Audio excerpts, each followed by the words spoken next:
네, 김선영 대표님 모셨습니다. 안녕하세요. 반갑습니다. 네, 대표님 모시고 현재 한번 시장 진단해보는 시간을 갖겠습니다. 매크로 이슈 먼저 짚고 넘어가야 될 텐데 일단 CPI 같은 경우는 확실히 좀 둔화되는 그런 모습이 나오고 있고요. 네. 대신에 물가는 둔화되는데 사실 물가가 둔화된다는 것 자체가 경기가 약간 좀 둔화되고 있는 것과 같은 그런 의미잖아요. 네. 그러다 보니까 FOMC 최근에 의사록이 공개가 됐는데 경기 침체 우려가 커지면서 그 이후에 나오는 그런 뭐 지표들 같은 경우에도 다소 좀 계속해서 둔화가 되고 있는데 그것 때문에 미국 증시가 약간 좀 불안해 흔들리는 그런 모습이 나오고 있습니다. 그래서 하반기에는 경기 침체가 뭐 가속화될 것이다 그런 의견이 있어요. 주식시장 어떻게 보시나요? 사실 경기 침체 얘기는 우리 코로나 때부터 있었잖아요. 2년 전입니다. 벌써 3년 전이네요. 2020년도 3월 달에 피크를 찍었으니까. 그러니까 그때마다 매년 연말에 뭐 경기 침체 온다. 그리고 내년 초에 온다더라. 근데 그러고 이제 한 3년이 지났죠. 일단 아직까지 경기 침체가 안 왔고. 물론 제가 말씀드리고 싶은 거는 일단 시장에 대한 부분은 저도 그렇게 생각해요. 그러니까 누군가가 경기 침체라고 딱 선언을 해주는 사람이 있다라고 하면은 그런 기관이 있다라. 물론 미국에 있긴 있지만 거기는 항상 후행적으로 이제 발표를 하기 때문에 의미가 좀 없는 것 같고 경기 침체라는 걸 누군가가 선언을 해주게 되면은 좀 불확실성 제거로 이제 시장이 좀 뭔가 좀 편안한 어떤 분위기로 만들어질 수 있을 거라고 보고 있어요. 저는 지금 보면은 우리가 이렇게 생각 한번 해보면 좋을 것 같아요. 이제 지금 현재도 물가가 많이 높은데 아래쪽에서 이제 한참 인플레이션이 올라갈 때, CPI가 올라갈 때, 그때 사실 4%, 5% 넘어가면서 6% 넘어가면서 정말 전 세계가 텐트럼이 발생을 했거든요. 근데 이제 위쪽에서 꺾여서 내려오고 있는데 사실 여전히 높은 수준인데도 불구하고 지금 안도감을 찾는 건 좀 분명히 무리가 있다고 보고 있어요. 근데 문제가 뭐냐면 연준도 이제 계속 금리를 올리다 보니까 여러 가지 하나씩 문제들이 발생을 하죠. 그리고 예전에 그 연준에서도 이런 얘기를 했었어요. 이제 언젠가 금리를 올리다 보면은 자기들이 기다리는 신호가 나올 것이다라는 얘기를 했었거든요. 근데 그 신호 중에 하나가 제가 봤을 때는 이번에 이제 은행 같은 그런 이제 중소형 은행들이 좀 뭔가 눈에 띄게 좀 문제가 발생하는 그런 현상도 이제 일종의 하나라고 볼 수 있기 때문에 제가 봤을 때 연준의 위원들은 이제는 금리 인상에 대해서 우리가 좀 생각을 달리 해봐도 될 것 같다라는 그런 시각을 좀 가진 거라고 판단합니다. 그에 따라서 최근에 이제 연준 위원들 보면은 예전에 비둘기파였던 분들도 이제 매파로 다 바뀌어가지고 막 강하게 하고 있는데 오히려 요즘에는 예전에 비둘기파와 매파가 한참 경쟁했을 때 매파의 대표적이었던 제임스 블러드가 조금 요즘에 비둘기파적으로 느낌으로 돌아왔어요. 그리고 예전에 비둘기파였던 닐 카시카리가 여전히 매파적인 느낌으로 있고 그래서 제가 봤을 때는 뭐 다 아시겠지만 금리 인상은 이제 한 번 정도 더 25bp 한 번 정도 더 이제 올릴 구간밖에 없을 것 같은데 만일 예를 들어서 이제 여기서 25bp가 아니고 그걸 25bp 금리를 뭐 2번, 3번 올린다라고 하면 분명히 문제가 발생할 수 있거든요. 근데 지금은 저는 그렇게 보고 있어요. 이제 외나무다리 느낌. 그러니까 자칫 잘못하면은 침체 상황이 올 수도 있고 아니면은 그대로 이제 이 상황이 만들어지면서 연준이 요즘에 얘기하고 있는 소프트 랜딩. 이제 그런 게 올 수도 있다라고 정말 중요한 상황이라고 보고 있어서 지금부터는 이제 매번 FOMC에 대해서 여러분들이 집중을 굉장히 해주셔야 될 것 같긴 합니다. 근데 일단 제가 봤을 때는 현재 6%라는 인플레이션 수치도 높기 때문에 한 번 정도는 이제 더 하는 것을 이제 가능성이 높다라고 보고 있고 아까도 제가 페드워치 보니까 오늘 새벽에는 98%? 0.25% 올린 네, 금리 한번 올리는 게 이제 90%가 넘었었고 아까 나오기 전에도 보니까 한 7, 80%가 돼 있더라고요. 그래서 이번에는 금리 인상 한 번 더 올린다고 봤을 때 금리를 올렸을 때 사실 이게 바로 시장에 반응이 나오진 않거든요. 보통 6개월에서 1년 정도 딜레이가 있기 때문에 아무래도 그 구간 동안만큼은 좀 동결이 이어질 수 있을 것 같고 그 상황 속에서 오히려 시장은 계속 또 침체라는 단어로 또 이제 걱정을 하겠죠. 근데 그 사이에 올라갈 애들은 올라가고 또 떨어질 애들은 떨어가고 정말 극도의 어떤 종목별 양세가 이루어지지 않을까라고 판단하고 있고요. 근데 제가 지난번에 방송 나왔을 때도 말씀드렸지만 올해는 이제 작년에 제가 뭐라고 했냐면은 내년은 미국보다는 우리나라가 더 나을 거다라고 말씀을 드렸었는데 실제로 지금 그렇게 되고 있지 않습니까? 근데 앞으로 올해 연말까지 적어도 올해 연말, 뭐 길게는 내년까지도 우리나라 증시가 미증시보다 훨씬 더 나을 수 있을 만한 조건을 갖추고 있다고 봐요. 워낙 저평가되어 있기도 하고 그리고 이제 미국에는 다양한 불확실성 그리고 미국이 되게 많은 나라와 지금 감정 싸움을 하고 있잖아요. 우리나라 포함해가지고 그렇기 때문에 불확실성이 너무 많아서 오히려 우리나라가 그런 것에 대해서는 좀 굉장히 좀 좋지 않을까. 그리고 미국의 달러가 약세로 들어가면서 좀 우리나라에 긍정적인 영향을 미치지 않을까 생각하고 있고 그래서 올해만큼은 뭐 지금 우리가 촬영하고 있는 오늘보다 이제 12월 연말 마지막 그 종가이죠. 그때 지수가 훨씬 더 높은 자리에 있지 않을까라고 생각하고 있습니다. 알겠습니다. 근데 이제 SBB 방금 그 뭐 은행 쪽에서 리스크가 발생했다라고 말씀을 하셨는데 그렇다면은 이것 때문에 사실 연준에서도 FOMC에서도 이것 때문에 약간 좀 고려 요소가 됐다라고 실질적으로 파월이 또 얘기한 부분도 있고 그래서 이 금융 리스크는 현재 시점에서 어느 정도 고려해야 되는 것이 끝난 것인지 어떻게 보시나요? 사실 이번에 실리콘밸리뱅크 같은 경우는 이제 다른 은행이랑 좀 다르죠. 이번에 저는 그 제이미 다이먼 회장님, JP모건의 제이미 다이먼 회장님 말씀하신 게 전 정확하다고 보고 있는데 어떤 거라냐면은 2008년도 금융위기랑 사실 비교를 되게 많이 했어요. 처음 나왔을 때. 근데 누가 보더라도 명백하게 아닌데 사실은 이제 우리 개인 투자분들은 이제 그런 얘기 하나, 기사 하나에 되게 마음을 쓰실 수밖에 없잖아요. 근데 사실 그때 당시에는 레버리지가 너무 심했죠. 파생 시장 터지면서 이제 줄줄이 다 터진 거잖아요. 근데 이번에는 사실은 실리콘밸리뱅크는 좀 이분들이 이제 예금을 들어왔을 때, 사실 은행은 예금을 들고 왔을 때 이걸 또 재투자해가지고 거기서 이제 수익 난 거 가지고 이제 쉐어하잖아요. 근데 좀 특이했죠. 왜냐하면은 스타트업들을 위주로 하기 때문에 스타트업들에게 대출을 주긴 어려워요. 금리 인상기에. 그래서 대부분의 자산을 이제 미국의 국채, 안전자산인 국채에 넣고 있었는데 잘 아시겠지만 작년 같은 경우는 미국이 전 세계적으로 이제 채권과 주식이 한꺼번에 같이 손실이 나는 해가 70년 만에 처음인가? 라는 그런 내용을 본 적이 있어요. 그러다 보니까 당연히 실리콘밸리뱅크도 그냥 안전자산에 넣어놨고, 미국 채권이라는 안전자산에 넣어놨고, 그리고 나중에 뭐 필요하다라고 하면은 뭐 굳이 뭐 뱅크런 사태가 발생할 걸 예상을 못 했으니까. 그 누가 예상했습니까, 사실은. 그래서 필요하면은 뭐 지급 준비율 있으니까 그걸 내주면 되겠다라고 생각을 하고 있었는데 갑자기 이제 문제가 발생한 거죠. 여러 가지 뭐 돈을 줄 수 없다라는 그런 상황이 발생하면서 이 아까 우리 방송 전에도 잠깐 얘기를 나눴지만 결국은 스마트폰의 발전이 좀 영향을 좀 많이 줬다고 봐요. 은행 가가지고 전표 이제 내고 이제 거기서 출금을 할 수 있는 상황이었으면은 앞에 직원이 설명을 했겠죠. 사실은 이렇게 해서 지금 채권에 많이 들어와 있는데 채권이 손실이어가지고 그런 얘기가 나온 거니까 너무 걱정 안 하셔도 됩니다. 근데 이런 설명을 할 수 없는 그냥 인터넷 들어가지고 이제 바로 모바일 뱅킹으로 뽑아버리는 그런 상황이 발생을 했잖아요. 그래서 거기서 문제가 발생했다라고 생각하고 있고 그리고 뭐 잘 아시겠지만 이런 스타트업들을 위주로 하는 은행들은 만약 예를 들어서 제가 거기를 이용해보고 야 여기 되게 좋은 것 같아 라고 친구한테 얘기합니다. 그럼 그 친구는 가서 써보고 괜찮으면 또 그 친구의 친구의 친구한테 가게 돼요. 그러니까 그 네트워크 내에서 누군가 한 명이 여기 직원한테 슬쩍 들은 것 같은데 돈을 뽑기가 어려울 수도 있을 것 같아 라는 그런 얘기가 소문으로 쫙 퍼져버리게 되면은 거기서 이제 다 뽑게 되는 거죠. 그러다 보니까 뱅크런이 발생한 거라고. 그런 소문도 빨리 퍼지잖아요. 사실. 그렇죠. 겁나죠. 사실 저도 거기다 뭐 1, 2억 넣는 것도 아니고 엄청난 돈을 넣었는데 이제 그런 게 발생을 하면은. 그러다 보니까 저는 처음에 사실은 실리콘밸리뱅크 문제가 딱 터졌을 때 바로 여기서 뭘 했냐면은 우리 파산 신청하겠다.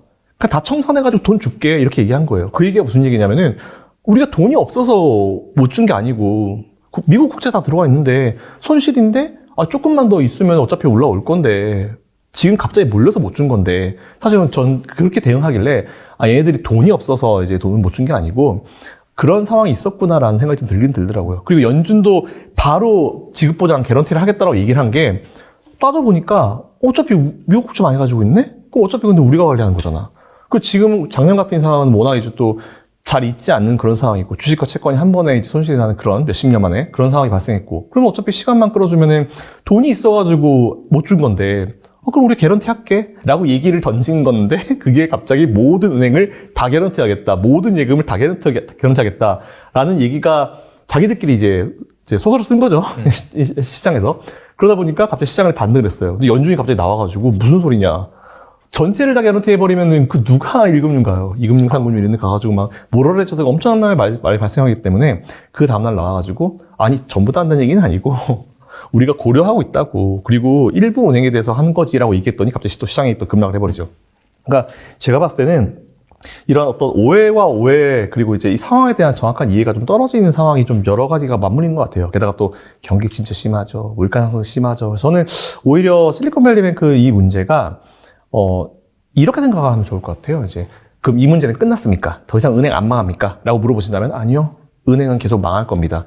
워렌 버핏도 그 얘기했죠. 그리고 이제 제이미 다이먼 회장님 그 말씀하셨는데 제가 보내드린 자료를 한번 보시면은 이거 미국의 이제 예금보험공사의 홈페이지에 나와 있는 거예요. 그러니까 맨 위에 보시면은 현재 지금 예금보험공사가 관리하고 있는 미국의 은행 수들 그 밑에 보면은 보험을 가입해 있는 은행 수들 그리고 쭉 밑에 보시면은 디폴트가 된, 페일된 은행들, 그러니까 문제가 좀 있는 은행들과 문제가 좀 괜찮은 은행들이 다 나눠져 있어요. 근데 보시면 올해 뭔가 실리콘밸리가 터져서 이제 은행이 망해? 사실 우리는 IMF를 맞아봤기 때문에 놀래잖아요. 근데 이제 사실 보시면 매년 미국의 은행들은 이제 리스크가 이제 좀 심각한 문제 있는 은행들이 많았습니다. 근데 거기서 실제 파산으로 이어지는 은행들이 많지는 않아요. 왜냐면은 어떤 은행이 파산될 것 같다 싶으면은 좀 더 큰 규모의 은행들이 그 은행 인수해버리거든요. 그러니까 인수로 들어가면은 최종적으로 파산으로 분류가 되진 않는 거예요. 그래서 이제 파산되는 은행들의 수는 많지 않지만 리스크가 있는 이제 페일에 가까운 그런 문제가 많은 은행들은 계속 있어 왔어요. 그 이번에도 실리콘밸리뱅크 문제가 터지니까 바로 좀 더 큰 데서 인수를 해버리고 그런 상황이 만들어지잖아요. 그래서 저는 오히려 은행은 계속 망할까요? 라고 물어보시면 항상 중소형 은행들을 망해왔고 망했을 때마다 좀 더 큰 은행한테 인수되어서 들어갔기 때문에 피인수됐기 때문에 앞으로도 이런 상황이 계속 발생할 것이다 라고 명확하게 좀 말씀드리고 싶고 그 자료는 미국의 예금보험사 홈페이지에 그대로 나와 있으니까 이 부분 참고해 보시면 좋을 것 같다라는 말씀 드리겠습니다. 그러면 금융 리스크 같은 경우에는 사실 어떻게 본다면은 그렇게 이제 뭐 자산 시장에 큰 영향을 줄 부분 아니다 이렇게 생각이 되는데 그에 앞서서 우리나라 증시 같은 경우에는 연말 정도에는 현재 수준보다 더 높은 수준으로 갈 것이다라고 말씀하셨잖아요. 즉 시장을 긍정적으로 보고 계시는 네. 그런 뷰인 것 같은데 문제는 최근에 IMF가 우리나라 경제 성장률을 1.5%로 제시를 했는데 이게 이제 4번 용선 내린 거더라고요. 네, 맞아요. 아니 이렇게 우리나라 경제 경기가 좋지 않은데 그럼에도 불구하고 증시를 좀 좋게 보신 이유가 뭔지 궁금하거든요. 일단은 IMF가 이제 그런 경제 성장률을 이제 발표를 할 때는 딜레이가 있어요. 시점 차이가 있어요. 그러니까 당장 오늘까지 자료를 보고 오늘 발표하진 않거든요. 최소한 몇 주, 몇 개월의 딜레이가 있어서 항상 이제 좀 늦게 발표하는 경향이 있는데 지금도 계속 바뀌고 있을 겁니다. 근데 IMF가 봤을 때 우리나라 보면은 뻔해요. 제일 위에 뭐 있습니까? 다 반도체 이런 거 있잖아요. 근데 반도체 시장 보시면 지금 미국과 관계 애매해지지. 중국이랑 미국 사이에 꼈잖아요. 맞아요. 그러다 보니까 우리나라는 뭔가 성장성에 둔화가 있을 수 있을 것이다 이런 얘기가 좀 나오고 있는 것 같고 제가 봤을 땐 그런 외부적인 요인들 때문에 좀 뭔가 이제 그레이드를 좀 낮추고 있는 경향도 분명히 있는 것 같고요. 사실 잘 아시겠지만 우리나라는 만약 삼성전자가 없다라고 하면은 삼성전자에서 대규모 수주를 받아오는 중소형 기업들, 코스닥 기업들이 얼마나 많아요.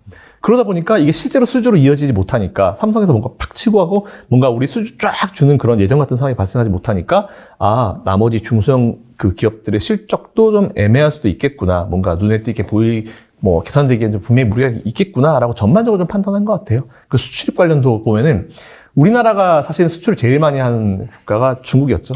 근데 그것조차 지금 미국이랑 중국 사이에 껴버렸잖아요, 문제가. 그러다 보니까 지금 좀 낮춘 거여가지고, 오히려 저는 이게 우리나라가 좀 정책적으로도 좀 많이 이제 외교적으로도 해결을 해 나가야 될 문제라고 좀 보고 있어요. 이거는 기업들이 할 수 있는 것에는 분명히 한계가 좀 있는 것 같고, 정치적인 상황이 껴있잖아요. 미국과 중국이라는. 그래서 이제 여기에 사실 우리나라뿐만 아니고 전 세계 웬만한 모든 나라들이 다 있기 때문에 이건 좀 잘 맞춰가게 되면은 뭐 큰 문제는 없을 것 같다라 판단하고 있는데 일단 지금 당장은 이렇게 내린 것에 대해서는 크게 우리 염려를 하고 있지 않은 부분이 나머지 국가들이 다 평상시 상황이고 다 좋은 상황에서 우리나라만 뒤처지면 문제가 분명히 있는 거예요. 근데 다 어렵고 다 비슷비슷한 상황에서 우리나라가 이러고 있는 거기 때문에 지금부터는 뭔가 춘추전국시대 느낌? 거기서 이제 누가 어떻게 잘하냐 따라가지고 이제 확 달라질 수 있는 그런 느낌이어가지고 제가 봤을 때 이거를 너무 마음 쓰실 필요는 없다라고 보고 있습니다. 그러면은 이제 올해는 안 좋은데 뭐 주식시장 같은 경우에는 선반영하니까 맞아요. 내년엔 좀 기저효과로 좋아질 수 있으니 사실 그런 부분 때문에 뭐 주식시장이 더 올라갈 수 있다 그렇게 보시는 건가요? 네, 일단 주식시장은 이게 재밌는 게 우리가 이제 아마 뭐 자산운용사나 이런 공부하실 때 거기 기초적인 것 중에 하나가 뭐냐면은 주식시장은 경기의 선행지표예요. 그러니까 주식시장이 좋아지고 나서 그 이후에 경기가 좋아지거든요. 그래서 이게 우리가 보면 되게 실수를 많이 하는 게 지금 경기가 안 좋아서 주식시장에 못 갈 거야. 이런 얘기를 많이 해요. 근데 그게 아니고 주식시장이 좋아지고 나면은 그 후행적으로 이제 경기가 항상 보통 따라오거든요. 그래서 저는 오히려 그런 걸 봤을 때 그래서 이제 주식 참 어려운 거죠. 경기가 앞으로 좋아질지 안 좋아질지 어떻게 알아. 근데 어쨌든 주식시장이 선반영이 이제 먼저 이제 선행지표이기 때문에 그러면 주식을 어떤 상황이 앞으로 올지도 모르는데 미리가 우리가 주식을 매수해야 돼? 이런 상황에 모든 투자자들이 직면하게 돼 있기 때문에 되게 어려운 건데 일단 그런 부분을 좀 보는 게 중요할 것 같아요. 어쨌든 지금 일은 다 터졌어요. 제가 봤을 때 이번에 미국에서 우리 뒤에 또 얘기하겠지만 뭐 미국이 이제 반도체 가지고 이제 푸시를 하고 있죠. 그런 상황에서 해결책을 이제 막 생각을 해야 되는 그런 상황인데 오히려 방법이 아예 없지는 않아요. 사실 이거는 제가 혼자 그냥 개인적으로 막 생각하는 여러 가지 이슈들이 있는데 뭐 해결책이 아예 없지는 않아가지고 뭐 잘 해결만 되게 되면은 그래도 지금 미국의 푸시나 뭐 적정 수준의 중간 좀 찾을 수 있을 것 같아서 그러니까 지금 제가 너무 부정적으로 보지 않는 거는 당장 이 문제가 터졌다기보다는 이미 알고 있었던 문제가 이제 수면 위로 올라왔고 그 전부터 삼성이나 모든 기업들은 다 좀 파악을 해놓고 있었던 문제가 나오고 있기 때문에 지금은 이제 문제를 해결할 수 있는 구간에 들어갔다라고 보고 있어가지고 오히려 지금이 거의 뭐 최악의 상황이라고 좀 보고 있습니다. 그리고 연준의 통화 정책도 사실 좀 중요하잖아요. 뭐 사실 채권 시장이나 이런 것들을 본다라고 한다면은 사실 그런 금리 수준보다 지금 채권 금리가 좀 많이 빠져 있는 것 자체가 맞아요. 약간 금리 인하를 어느 순간에는 염두에 두고 있다. 네. 이런 부분도 좀 호재로 작용할 거라고 보시나요? 그쵸. 그러니까 이 작년부터 이제 피벗이라는 단어를 많이 되게 기다리고 왔었잖아요. 금리 인하를 해야 된다. 근데 저는 오히려 금리 인하, 뭐 올 연말에 한 번 정도 할 수 있을 것이다. 뭐 올 연말부터 할 수 있을 것이다라고 하는데, 뭐 최근에 제가 좀 생각한 거는 금리 인하를 한다는 게 오히려 이제 사실 이게 우리가 몇 년 동안 되게 힘들었던 게 똑같은 현상 가지고도 오늘과 내일 해석이 달라졌어요. 뭐 유가가 올라갔더니 이쪽은 인플레이션이 심해지겠네? 그리고 이쪽은 경기가 좋아지겠네? 양쪽으로 해석을 해버렸거든요. 그 작년에 참 진짜 모든 전 세계 애널리스트 다 틀려먹었었는데, 사실 저는 이제 지금 금리 인하도 똑같다고 봐요. 시장이 어떻게 받아들여질지가 진짜 궁금해요. 금리 인하를 한다는 거는 사실 금리 인하를 한다는 건 부양책을 쓴다는 얘기인데, 그거는 명백하게 상황이 좋지 못하기 때문에, 그죠? 상황이 좋을 때 누가 돈을 풀어요? 인플레이션 누가 만듭니까? 너무 안 좋은 상황에서 코로나 때도 그랬지만 너무 상황이 안 좋기 때문에 부양책을 써가지고 돈을 풀어가지고 이제 좀 경기를 살리겠다라고 하는 게 항상 부양책이기 때문에 금리 인하, 즉 피벗 같은 경우는 그래서 이제 예전에 제가 이제 FF 금리, 연방 기금리도 한번 보내드릴게요. 그 자료를 보시면 연준이 이제 금리를 쭉 올리다가 짧으면 뭐 4, 5개월, 길게는 1년 넘게 금리를 홀드 시켜놔요. 홀드 시키다가 금리가 딱 꺾여 내려가는 시점이 몇 개월 지속되면 그 뒤에 항상 리세션이 발생을 했거든요. 경기 침체가. 그래서 저는 오히려 작년 중반부터 이제 막 피벗 말씀하시길래 피벗이 지금 오면 몇 개월 후에 뭐가 오는지 잘 모르십니까? 이런 일이 되게 많이 있었어요. 그래서 아마 그래프 보시면 이해하실 텐데 금리를 올리다가 홀드 하다가 내려서 한 3, 4개월 후에는 항상 리세션, 경기 침체가 왔기 때문에 오히려 지금은 우리가 금리 인하를 기다리는 게 맞는 건지 아닌 건지 모르겠지만 제가 봤을 때는 아까도 우리 서론에서 얘기했지만 금리를 인하하는 게 어떻게 보면은 경기 침체라는 걸 이제 공개적으로 선언을 하게 돼버리는 것이고 그로 인해서 분위기는 확실히 반전될 수 있는 타이밍이 될 수도 있겠다. 그러니까 금리를 인하하는 타이밍에 진짜 바닥을 만들어줄 수도 있겠다. 물론 올라왔지만 올라오면서도 이제 지난번 저점을 깨고 내려가겠다는 얘기는 아니에요. 지난번 저점은 안 깹니다. 이제 올라오는 상황에서 많이 빠졌기 때문에 올라오는 상황에서 새로운 바닥을 만들어낼 거고 거기서 이제 좀 지루한 흐름이 만들어지면서 종목별 장세가 흘러갈 거고 만일 거기서 이제 상황이 어떻게 되냐에 따라서 변동성은 커지겠지만 금리를 인하를 하고 나면은 한 번 눌림이 있을 텐데 그 눌림이 아마 제가 봤을 때는 몇 년 동안의 어떤 시장 흐름의 마지막 눌림이라고 보고 있어서 저는 앞으로 지수 한 1, 2년 이상은 좀 좋게 보고 있어요. 그때가 약간 어떻게 본다면은 그 상승 랠리 직전에 약간 좀 바닥 눌림목을 형성하는 그런 과정이 있다. 그렇게 볼 수 있겠네요. 그리고 이제 삼성전자 우리나라 증시 얘기를 하다 보니까 당연히 이제 반도체를 말씀해 주셨는데 좀 구체적으로 살펴보면 최근에 이제 실적 발표를 하면서 이제 감산을 뭐 고려하고 있다. 감산 발표 이게 나오면서 시장이 환호를 했어요. 그때 당시에 이제 4% 넘게 상승을 하면서 일단 올해 고가를 좀 만들긴 했는데 앞으로 좀 어떻게 될 것인지 궁금하거든요. 사실 뭐 지난 얘기여가지고 의미는 없지만 그날 이제 제가 아침에 딴 데서 한겨레 방송을 하면서 나 같으면은 금리 감산 안 한다 그랬어요. 왜냐면은 사실은 D램 같은 경우는 가격이 계속 떨어졌을 때 뭐 나머지 이제 마이크론이나 아니면 SK 하이닉스는 감산을 했거든요. 그래서 이제 어쨌든 한번 올려보려고 했는데 그 친구들이 아무리 해봤자 안 올라가요. 삼성전자가 해야 올라가거든요. 감산을. 근데 이제 삼성전자는 예전부터도 그랬지만 자기 회사들의 삼성전자의 시장 점유율이 떨어지면은 항상 치킨 게임을 걸었어요. 그래서 이제 어차피 뭐 내 살 좀 깎아가면서 내가 좀 뭐 맞아가면서 이제 치킨 게임을 걸었고 나머지 기업들 확 다 밀어버리고 자기의 이제 점유율을 올리고 이제 그 이후에 감산을 해서 이제 했거든요. 근데 이번에 똑같잖아요. 치킨 게임 걸었는데 SK하이닉스 뭐 마이크론 뭐 점유율 다 떨어지고 삼성만 올랐어요. 그러다 보니까 여기서 이제 됐구나 싶어가지고 저는 이제 감산을 하면은 어차피 가격은 올라가게 돼 있으니까 그래서 뭐 이게 뭐 몇 달 만에 이제 처음으로 이제 반도체 가격이 D램이 올라갔다라고 하는데 저는 한두 달 정도는 더 그냥 치킨 게임을 했었어도 괜찮지 않을까. 이제 경쟁자 측면에서 봤을 때는. 근데 또 재밌는 거는 외부적인 어떤 결정이 좀 있었을 거라 보고 있어요. 저라면 이제 보통 한 두어 달, 한 분기 정도는 더 유지를 하면서 이제 시장 점유율을 더 올려갔을 거라 보고 있는데 그래야지 어쨌든 원래 잘하는 D램에서 더 수익을 뽑아낼 수 있고 그리고 이제 어차피 파운드리는 TSMC를 따라가는 입장이기 때문에 저는 오히려 좀 더 그냥 가만히 있었으면 어땠을까라는 생각했는데 어쨌든 그 지난 문제고 그리고 이번에 포인트가 뭐냐면 감산을 하면은 우리가 감산을 얼마 하겠다 발표를 해요. 안 했어요. 얼마를 감산하겠다, 몇 개월 동안 뭐 얼마 감산하겠다 이 얘기를 아예 안 했거든요. 그래서 저는 오히려 그것도 삼성이 평소에는 이제 굉장히 좀 계획성 있게 항상 이제 발표를 하는데 그래? 양을 발표 안 했어? 왜 그랬을까라는 그런 생각이 사실 좀 들긴 들더라고요, 이번에. 그러면은 사실 이번 감산 포인트 같은 경우에는 구체적이지 않기 때문에 네. 지금 이 상황에서 좀 행보를 할 수 있을 것이고 네. 구체적으로 뭔가 이제 밝히는 그런 시점이 네. 약간 2차 상승의 포인트라고 보시는 건가요? 네. 근데 이미 이게 사실 작년에 연준도 비슷하게 썼지만 이제 액션을 실제로 취하지 않고 그 전에 연준 의원이나 연준 뭐 의장의 입으로 립 서비스만 하더라도 시장이 팍 튀고 올라갔을 때가 있었거든요.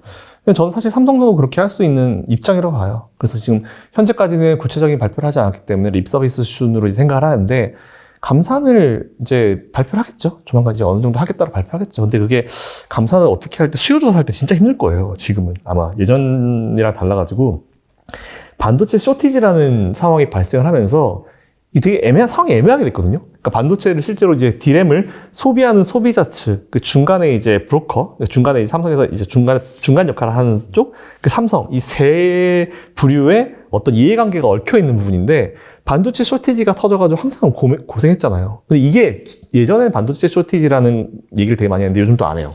예, 그래서 문제가 뭐냐면, 이런 전체적인 시장 조사를 해야 되는데, 아니, 그 각각 기업들 입장에서도 이제 바로 이제 수요자, 반도체 필요한 애들은, 야, 쇼티지가 얼마나 길어질지 모르니까 최대한 한번 확보해놔. 그래서 엄청 확보해놓은 거예요. 그리고 중간 애들도, 야, 우리 때가 팔아야 되니까 확보해놔.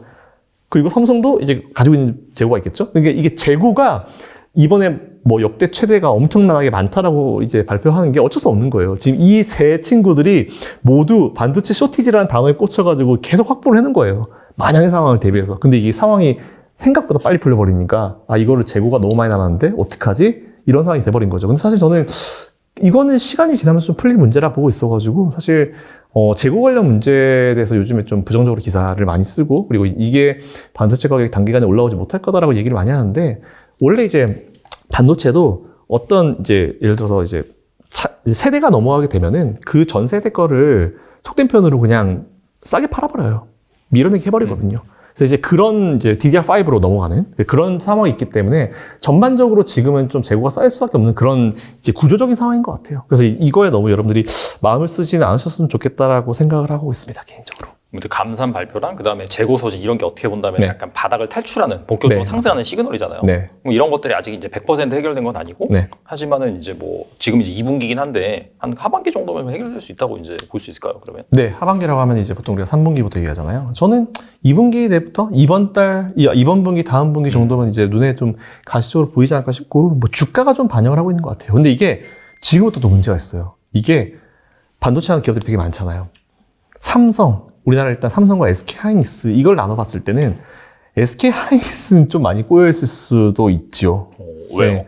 삼성은 어쨌든 가격을 결정할 수 있는 결정권자잖아요. 근데 미국의 예를 들면 테슬라 같이, 그러니까 어쨌든 우리가 뭐 가격 올리고 내리는 거에 따라서 시장 점유율을 가져올 수 있는 입장인데 SK 하이닉스는 그게 아니에요. 그러니까 삼성이 올려주기를 바랄 수밖에 없는 그런 상황이었는데, 일단 지금부터는 여러분들이 투자를 하셔야 되는 기업이 기왕이면은 가격 경쟁력이나 아니면 가격 전가력 이런 게 있는 기업 위주로 투자하시는 게 되게 좋다고 봐요. 결국은 포스코홀딩스가 지금 올라가고 있는 것도 가격 전가력 있잖아요.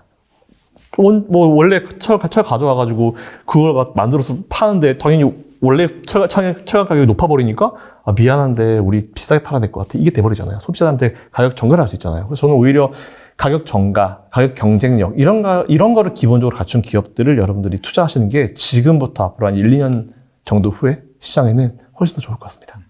그리고 이제 반도체 약간 구조적인 리스크라고 지목되고 있는 게 그 미국의 반도체 지원법이라고 네네. 해서 뭐 중국에다가 이제 첨단 반도체 장비를 수출하지 못하는 거. 네네. 이거에 대해서 앞서서 잠깐 말씀해 주셨는데 이런 것들 약간 투자자가 어느 정도로 좀 리스크를 고려를 해야 될지.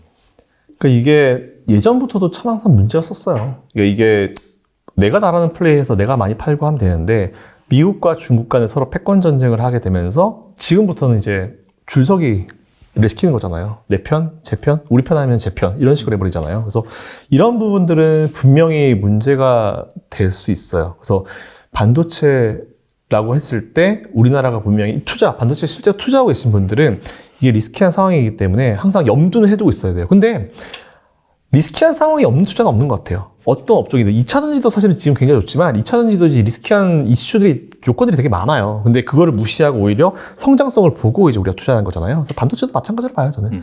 근데 너무 크죠. 굉장히 큰 리스키한 장면인데 그 앞에서 제가 말씀드린 대로 이거는 기업들의 노력도 분명히 중요하고 기업들은 기술 발전시키고 이제 계속 막 쭉쭉쭉 이제 경영을 잘해야 되는 거고 또 이거는 정치적인 문제이기 때문에 그걸 또 잘 또 해결해서 풀어 나가는 것도 정말 중요하다고 봐요. 지금은 총체적으로 되게 전반적으로 다 중요합니다, 진짜.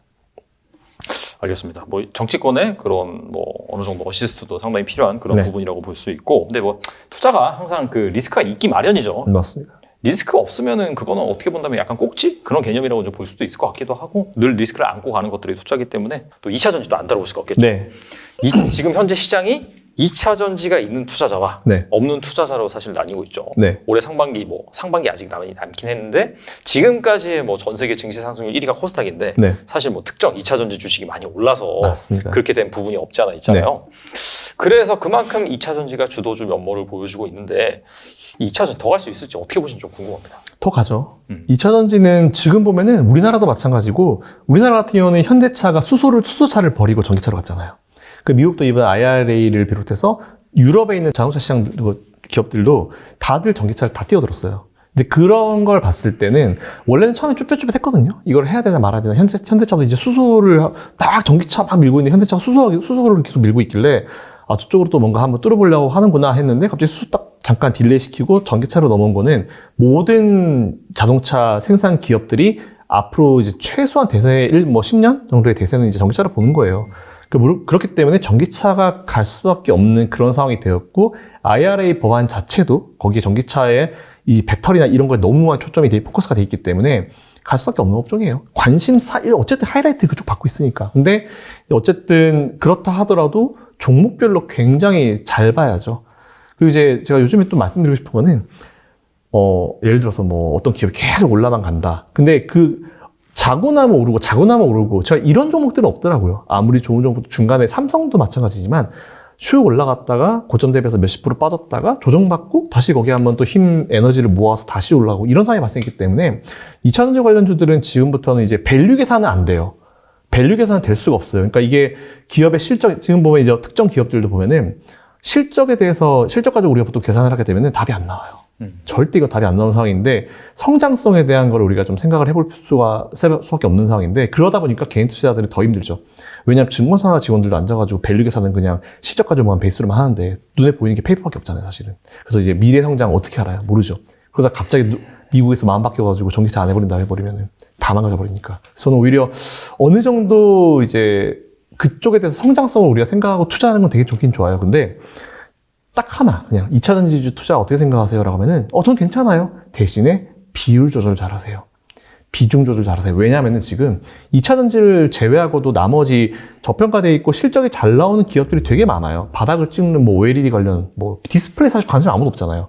이런 쪽이 되게 많기 때문에 저는 오히려 포트폴리오를 지금 만들기에 굉장히 좋다. 특정 종목을 매수를 하고 계신 분들, 지금 뭐 그분들의 영역이시죠? 근데 그럴 때마다 이제 하나 몰빵해서 가는 것보다는 조금 이제 차익 실현하면서 다양한 업종에 이제 실적 잘 나오고 괜찮은 기업들을 좀 포트를 분산해가지고 안전한 상황을 좀 만들어 놓는 것도 지금은 굉장히 좋을 것 같아요. 그래서 저는 그거 하나 말씀드려요. 2차전지 누가 물어보면 더 갈 거야. 당연하지. 가지. 스포트라이트가 거기 있는데. 근데 문제는 분명히 이제 포트는 나눠가지고 안전하게 투자해라. 이런 식으로 보통 얘기를 많이 합니다. 그러면 이제 더 갈 것 같긴 한데 뭐 특정 그런 섹터만 많이 올랐단 말이죠. 그래서 약간 지금 현 시점에서 좀 그나마 좀 저평가돼 있는 좀 덜 오른 그런 곳이 있다면은 좀 어디가 있을까요? 사실 보면은 양극재, 음극재, 뭐 장비 봤을 때 저는 요즘 장비를 얘기를 많이 해요. 2차전지 장비주를 얘기를 많이 하는데 문제가 뭐냐면 이건 아셔야 돼요. 그러니까 양극재가 사실 엄청 올랐죠. 엄청 오르고 나머지는 같이 오르긴 올랐지만 사실 그래프를 봤을 때 얘는 양극재 이렇게 되고 나머지 애들은 이렇게 돼 있어요. 못 오른 애들이 되게 많거든요. 근데 문제가 뭐냐면 얘가 대장이잖아요. 얘가 잠깐 많이 쉰다. 꺾여서 끝나는 게 아니에요. 잠깐 한 뭐 고점 대비해서 20-30% 쉰다. 그랬을 때 오르지 못한 얘네들 같이 내려가거든요. 그래서 저는 오히려 이런 것들을 한번 생각해 봤을 때는 오히려 2차전지 관련주들은 지금은 보유하고 계신 분들만 보유자의 영역으로 보시고 그리고 새로 들어가시려고 하시는 분들은 잠깐 좀 대기하시는 것도 괜찮다고 봐요.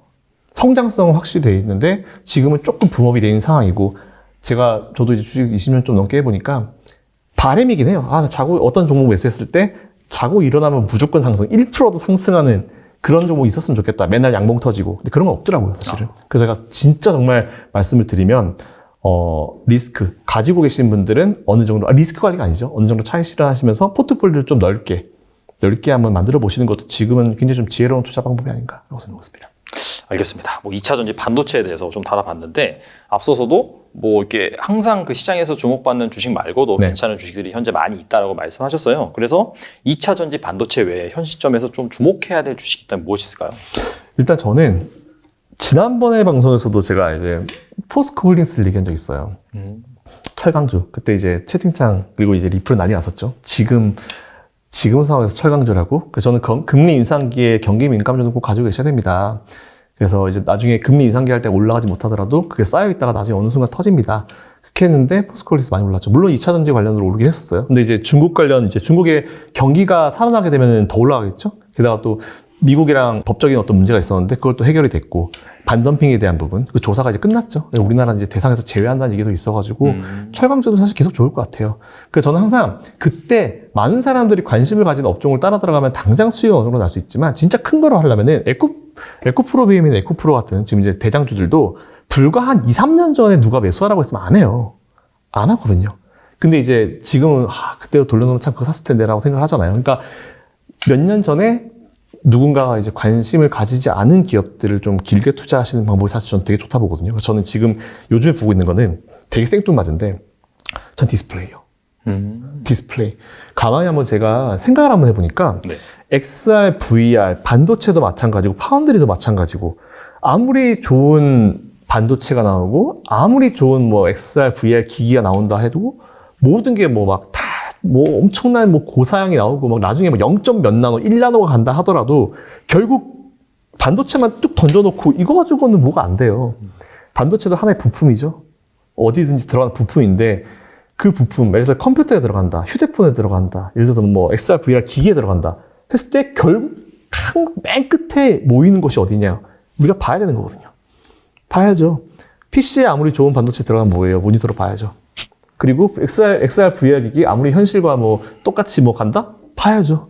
우리가 봐야지 알 수 있는 부분이기 때문에 결국 저는 지금은 시장에 관심이 없지만 저는 디스플레이 쪽은 사야 된다 봐요.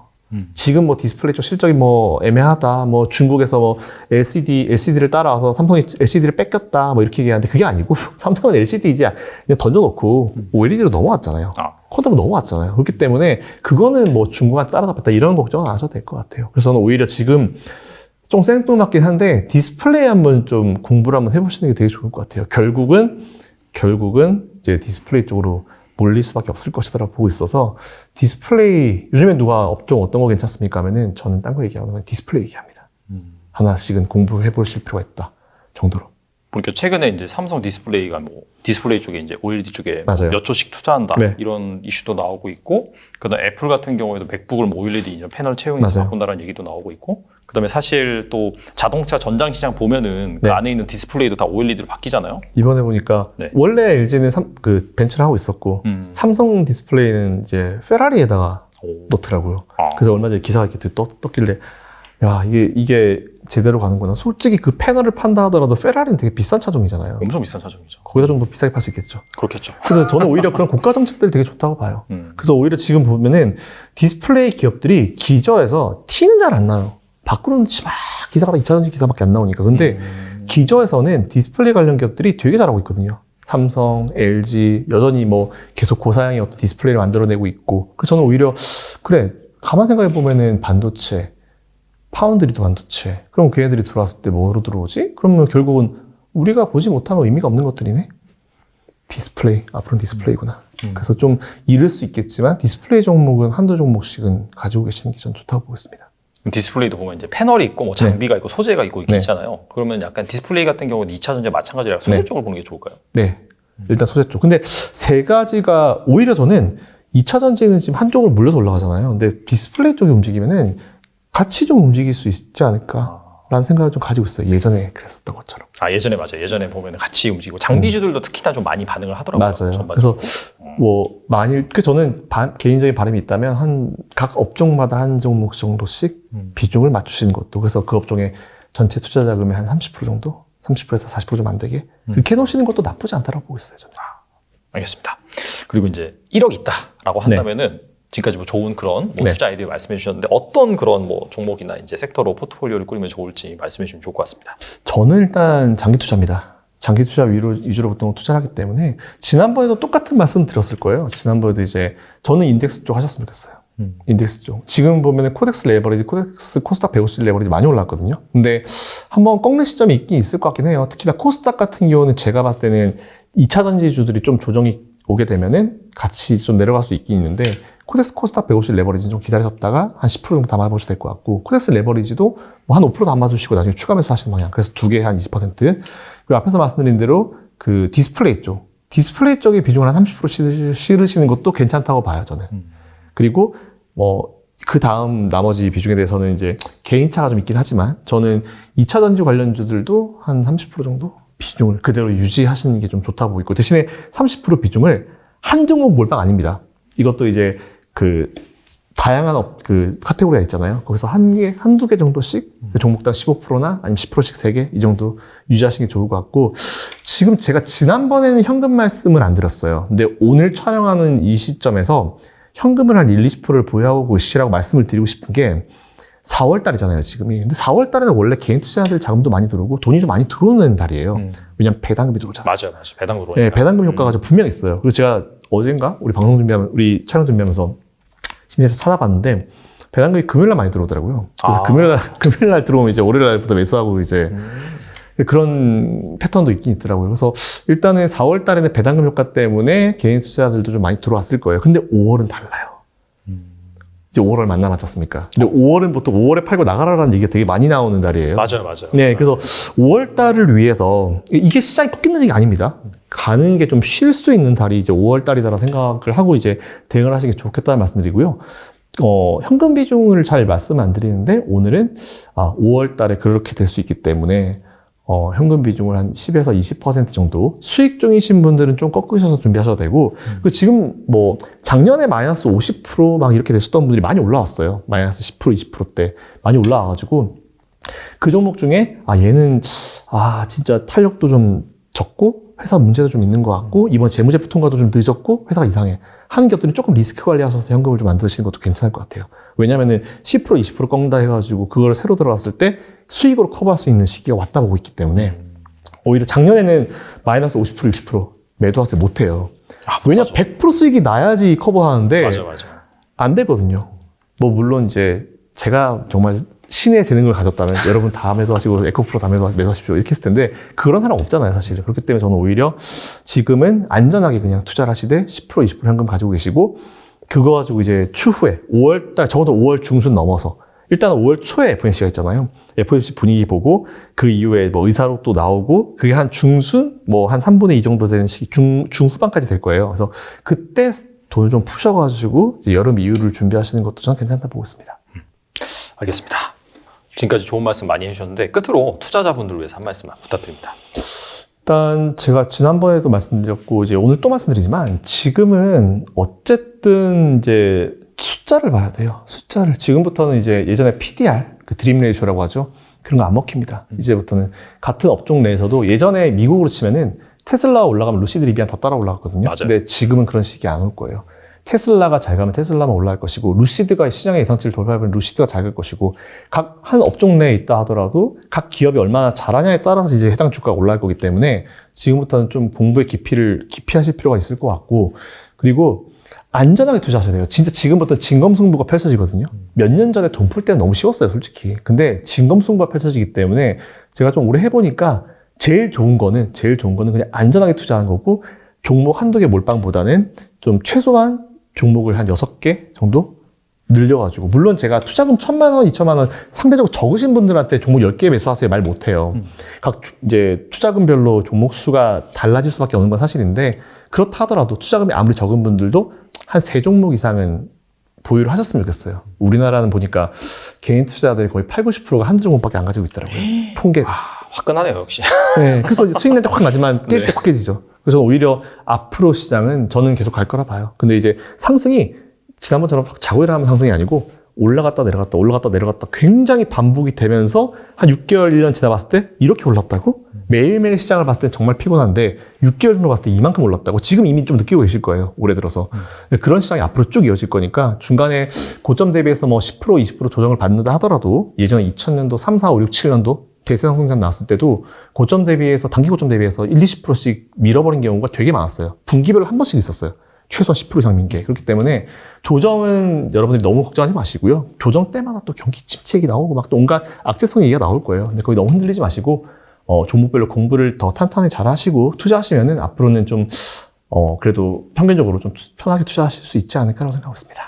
작년이 거의 한 10년 만에 거의 최대 하락률 네. 그런 시장이었잖아요. 우리나라 시장 관점에서.